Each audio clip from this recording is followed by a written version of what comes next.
नमस्ते छात्रों, मैं हूँ राजेश अनोते। हिंदी ज्ञान दर्शन चैनल में आप सभी का फिर से एक बार स्वागत है। छात्रों, आज के इस वीडियो में हम देखने वाले हैं हिंदी लोकवाणी 10वीं कक्षा की पहले इकाई की 6 नंबर की कविता ऐसा भी होता है। इस कविता के रचनाकार है अभिषेक जैन और इस कविता की विधा है हाइकू। तो चलिए छात्रों, ऐसा भी होता है इस कविता का भावार्थ देखते हैं। छात्रों, हाइकू यह एक जापानी काव्य विधा है। हाइकू यानी 3 पंक्तियों की कविता। यह विश्व की एक सबसे छोटी कविता मानी जाती है। ऐसा भी होता है इस हाइकू कविता के अंतर्गत कवि अभिषेक जैन जी ने समाज में सबल घटकों द्वारा दुर्बलों पर होने वाले अत्याचार, गरीबी, थकान, वृक्षों के कटने के दुष्परिणाम, अनावश्यक अहंकार, वृद्धाश्रम के दर्द, संस्कारहीनता आदि विषयों पर प्रकाश डाला है। तो चलिए छात्रों, ऐसा भी होता है इस छोटी सी कविता का भावार्थ देखते हैं। गरजे मेघ सहमकर कापी कच्ची दीवार, रवि चढ़ाए निर्मल किरणों से धरा को अर्घ्य, आके पसरी थकी हारी किरण धरा की गोद। प्रस्तुत हाइकू में कवि अभिषेक जैन जी कहते हैं कि गरजे मेघ सहमकर कापी कच्ची दीवार। अब यहाँ पर सहमकर का अर्थ होता है डर या भय, और कांपी का अर्थ होता है भय से थर्राना या हिलना। तो इस प्रस्तुत हाइकू के माध्यम से कवि अभिषेक जैन जी कहना चाहते हैं कि आसमान में मेघों के गरजने पर एक कच्ची दीवार भय से कांपने लगती है, क्योंकि वह बहुत डर जाती है। यहाँ गरजने वाले मेघ समाज के ताकतवर व्यक्तियों के समुदाय का प्रतिनिधित्व करते हैं, और कच्ची दीवार जो है दुर्बल व्यक्तियों के समुदाय का प्रतिनिधित्व करती है। अर्थात समाज के ताकतवर व्यक्तियों के समुदाय दुर्बल व्यक्तियों के समुदाय पर अपना अधिकार जमाते रहते हैं। उनके द्वारा किए गए अन्याय एवं शोषण से समाज के कमजोर व्यक्तियों का समूह डर जाता है। आगे वह कहते हैं, रवि चढ़ाए निर्मल किरणों से धरा को अर्घ्य। अभी रवि का अर्थ होता है सूर्य या सूरज, धरा का अर्थ होता है धरती, और अर्घ्य का अर्थ होता है जो सामग्री पूजा में चढ़ाई जाती है। तो प्रस्तुत हाइकू में रवि यानी सूरज एक सज्जन व्यक्ति का प्रतीक माना जाता है। सूरज प्रतिदिन अपने निर्मल किरणों से धरती को प्रकाशित करता है। उसके बदले में वह धरती से किसी भी चीज की अपेक्षा नहीं करता है। उसका संपूर्ण कार्य निस्वार्थ एवं मानवता के लिए होता है। ठीक उसी प्रकार सज्जन व्यक्ति दीन दुखियों के लिए अपना सर्वस्व अर्पण कर देते हैं। इसके बदले में वे किसी से किसी भी प्रकार की कोई अपेक्षा नहीं रखते हैं। आगे वह कहते हैं, आके पसरी थकी हारी किरण धरा की गोद। तो यहाँ पर देखिएगा, पसरना का अर्थ होता है फैलना। तो प्रस्तुत हाइकू में कवि अभिषेक जैन जी कहते हैं कि दिन भर सभी को रोशनी देने वाली किरण शाम होते ही थक जाती है, और वह धरती की गोद में आकर विश्राम करती है। प्रकृति का नियम यही है कि जो श्रम करता है वह दिन ढलने के बाद थक जाता है। व्यक्ति पूरा दिन भर मेहनत करता है और फिर शाम होते ही वह थक कर अपने घर आकर आराम करने लगता है। छात्रों, अभी हमने जिन पंक्तियों का भावार्थ देखा है, उन पंक्तियों का भावार्थ यहाँ पर लिखित स्वरूप में आपके सम्मुख रखा गया है। चाहे तो आप इसे देखकर लिख सकते हो। कवि आगे कहते हैं, खुली आंखों ने जीवन भर देखे बंद सपने, कटते तरु उजड़ा आशियाना रोए पखेरु, बच्चे पतंग माँ बाप थामे डोर छूते गगन। प्रस्तुत पहले हाइकू में कवि अभिषेक जैन जी द्वारा समाज में समाया हुआ गरीब वर्ग और उनकी स्थिति का वर्णन किया है। गरीब व्यक्तियों की आशा आकांक्षाएं कभी भी पूर्ण नहीं होती हैं। वह जीवन भर अपनी खुली आंखों से सपने देखते रहते हैं, परंतु उनके खुली आंखों ने जीवन भर जो सपने देखे हैं वे कभी भी पूर्ण नहीं होते हैं। आगे वे कहते हैं, कटते तरु उजड़ा आशियाना रोए पखेरु। प्रस्तुत हाइकू में वृक्षों को काटने के बाद जो दुष्परिणाम होते हैं उनका वर्णन यहाँ पर किया गया है। यहाँ पर तरु का अर्थ होता है वृक्ष या पेड़, उजड़ा का अर्थ होता है बर्बाद होना, आशियाना का अर्थ होता है घोंसला और पखेरु का अर्थ होता है पंछी या पक्षी। तो छात्रों, मनुष्य अपना घर बनाने के लिए और अपने जीवन में सुविधा के अनुसार पेड़ काटते जाता है। पेड़ों को काटने से पंछियों के घोंसलों के साथ साथ उनका सब कुछ नष्ट हो जाता है, वे बेघर हो जाते हैं। इसी कारण वे दुखी होते हैं और रोने लगते हैं। आगे वे कहते हैं, बच्चे पतंग माँ बाप थामे डोर छूते गगन। अभी डोर का अर्थ होता है रस्सी। इस प्रस्तुत हाइकू में कवि कहते हैं कि बच्चों का जीवन एक पतंग की तरह होता है। उन बच्चों के जीवन रूपी पतंग की डोर माँ बाप के हाथों में ही होती है।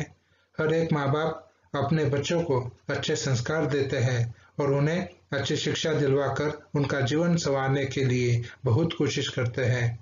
माता पिता की कड़ी मेहनत और उनके अच्छे संस्कारों के कारण ही बच्चे आसमान की ऊंचाई को छूते हैं, अर्थात बच्चे अपने जीवन में आसमान की इस ऊंचाई को छूकर सफलता की मंजिल हासिल कर लेते हैं। छात्रों, अभी अभी हमने जिन पंक्तियों का भावार्थ देखा है उन पंक्तियों का भावार्थ यहाँ पर दिया गया है, चाहे तो आप इसे भी लिख सकते हो।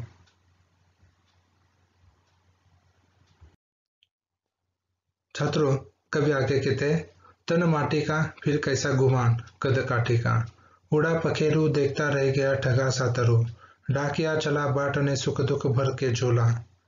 तो प्रस्तुत पहले हाइकू में कवि कहते हैं कि तन माटी का फिर कैसा गुमान कद काठी का। तन का अर्थ होता है शरीर, माटी का अर्थ होता है मिट्टी, गुमान का अर्थ होता है अभिमान, गर्व या घमंड और कद का अर्थ होता है शरीर की बनावट। तो प्रस्तुत इस हाइकू में कवि अभिषेक जैन जी कहते हैं कि मनुष्य का शरीर मिट्टी से बना हुआ है जो एक दिन नष्ट होने वाला ही है। फिर भी मनुष्य को अपनी इस छोटी सी जिंदगी पर बहुत अहंकार या घमंड होता है। मनुष्य को अपने जीवन में एक बात हमेशा याद रखनी चाहिए कि उसका जीवन कुछ दिनों के लिए ही होता है। तो उसे अपने जीवन में जो अहंकार है, जो घमंड है, उन्हें छोड़ देना चाहिए और अपने इस छोटे से जीवन को सुंदर बनाना चाहिए। मनुष्य को अपने जीवन में कभी भी अहंकार नहीं करना चाहिए। आगे वे कहते हैं, उड़ा पखेरु देखता रह गया ठगा सा तरु। तो इस प्रस्तुत हाइकू में ठगा का अर्थ होता है धोखा देना। तो प्रस्तुत हाइकू में मनुष्य की एहसान फरामोशी पर करारा व्यंग किया है। पंछी का छोटा सा बच्चा जब तक बड़ा नहीं होता, उसके पंखों में जब तक उड़ने की शक्ति नहीं आती, तब तक वह बच्चा उसी पेड़ पर रहता है जहां उसका जन्म हुआ है। लेकिन जब वह पंछी का छोटा सा बच्चा थोड़ा सा बड़ा हो जाता है और उसके पंखों में उड़ने की शक्ति आ जाती है, तब वह छोटा सा बच्चा उस वृक्ष को छोड़कर संपूर्ण आकाश में घूमने फिरने के लिए उड़ जाता है। तब उसे जाते देखकर पेड़ आश्चर्यचकित हो जाता है। उसी प्रकार संस्कार के अभाव के कारण कई बच्चे बड़े हो जाने के बाद वे भी अपने माता पिता को छोड़कर बहुत दूर जाकर अपने लिए अलग रहने का स्थान बना लेते हैं। इससे माता पिता दुखी हो जाते हैं और उन्हें समझ में नहीं आता है कि अब क्या करना चाहिए। आगे वो कहते हैं, डाकिया चला बांटने सुख दुख भर के झोला। अभी डाकिया का अर्थ होता है चिट्ठी या पत्र बांटने वाला, झोला का अर्थ होता है थैला।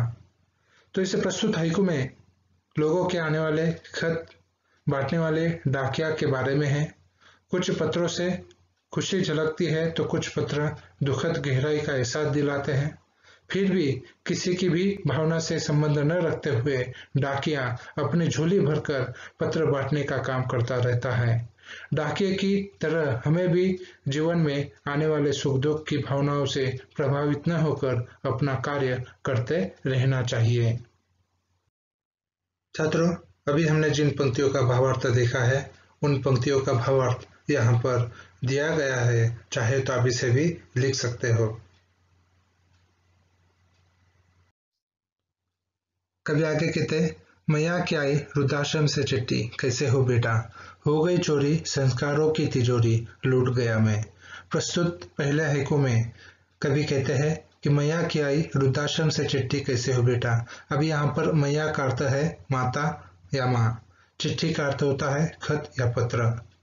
तो इस प्रस्तुत हाइकू में कवि अभिषेक जैन जी कहते हैं कि माता पिता अपनी संतान पर अपना सर्वस्व लुटाकर उसका लालन पोषण करके उसे कामयाब इंसान बनाते हैं और वही संतान बाद में अपने माता पिता को वृद्धाश्रम में भेज देते हैं। फिर भी इस निर्दयता को माँ भूल जाती है और वह उसे वृद्धाश्रम से खत लिखकर उसका हाल जानना चाहती है। माँ आखिर माँ ही होती है। वह अपने बेटे द्वारा किए गए अत्याचारों को भूलकर मन ही मन में उसे याद करती रहती है। आगे वे कहते हैं, हो गई चोरी संस्कारों की तिजोरी, लूट गया मैं। इस प्रस्तुत हाइकू में कवि कहना चाहते हैं कि आज हमारे समाज में संस्कारों का अभाव ही अभाव है। समाज से जीवन मूल्यों का नाश होता जा रहा है। संस्कार रूपी तिजोरी का समाज से हत्या हो गई है। आज समाज में संस्कार धीरे धीरे गायब होते जा रहे हैं। इसी कारण समाज में समस्याएं उभर कर सामने आ रही है। संस्कार के अभाव के कारण ही सामाजिक पतन होता जा रहा है, जिस कारण चारों ओर लूटमार और भगदड़ मची हुई है। छात्रों, अभी हमने जिन पंक्तियों का भावार्थ देखा है उन पंक्तियों का भावार्थ यहाँ पर भी दिया गया है, चाहे तो आप इसे भी देखकर लिख सकते हो। छात्रों, मैं उम्मीद करता हूँ कि ऐसा भी होता है। इस छोटी सी हाइकू कविता का भावार्थ आप सभी को समझ में आ गया होगा। तो चलिए छात्रों, मैं यहीं पर रुकता हूँ। मिलते हैं अगली वीडियो में। तब तक के लिए धन्यवाद।